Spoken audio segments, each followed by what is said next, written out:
Salut à tous. Salut à toutes et à tous, comment vous allez bien? J'espère que vous allez bien. Alors bienvenue dans ce deuxième numéro de votre podcast favori. Aujourd'hui, nous vous donnerons plus d'informations sur le début de la sélection ivoirienne de football. Vous êtes prêts? Alors, let's go! Le 13 avril 1960, l'équipe de football de la Côte d'Ivoire a joué son premier match lors des Jeux sportifs de la communauté française à Tananarive, la capitale du Madagascar. Surnommés les éléphants, ils ont battu le Dahomey, qui est maintenant le Bénin, avec un score de 3-2, puis ont perdu malheureusement contre le Congo.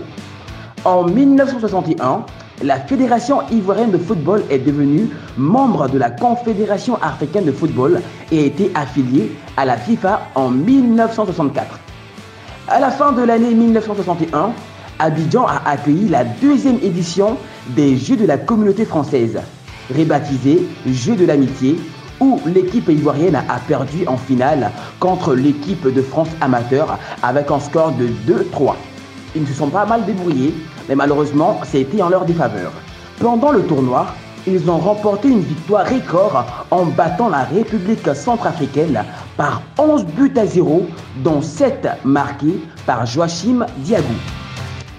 En 1965, l'équipe de Côte d'Ivoire a participé à ses premiers matchs éliminatoires pour la Coupe d'Afrique des Nations.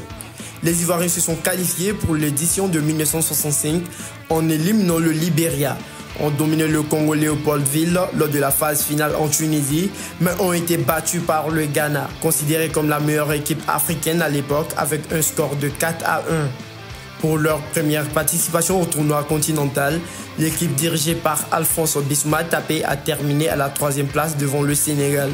Eustache Manglé a été le co-meilleur buteur. En 1968, l'équipe ivoirienne a confirmé sa 3e place lors de la Coupe d'Afrique des Nations, mais malheureusement, elle a été battue par le Ghana en demi-finale avec un score de 3-4.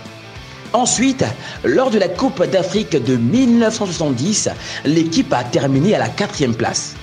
Ces performances incroyables ont été rendues possibles grâce à Laurent Pokou, une figure emblématique du football ivoirien qui a d'ailleurs été le meilleur buteur des 2 tournois. Cependant, même avec ces bons résultats, la Fédération ivoirienne de football n'a pas inscrit la sélection au tour préliminaire de la Coupe du Monde en 1966 et en 1970.